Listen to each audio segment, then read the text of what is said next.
Hindi naman lahat ng nasa Japan mayaman.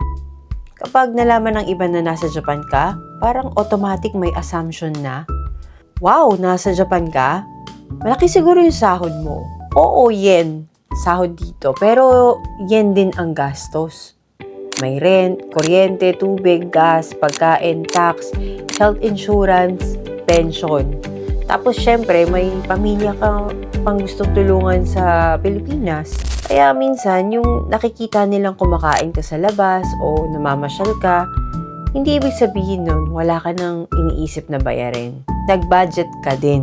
Nag-abang ka rin ng sale. Tapos minsan, ilang beses mong pinag-isipan bago mo binili yung gusto mo. Kaya wag nating isipin na kapag nasa abroad, automatic mayaman na. Karamihan sa amin, nagtratrabaho lang din para mabuhay. Makatulong, kahit pa paano makapag-ipon para sa future. Minsan, hindi naman talaga malaki ang sahod.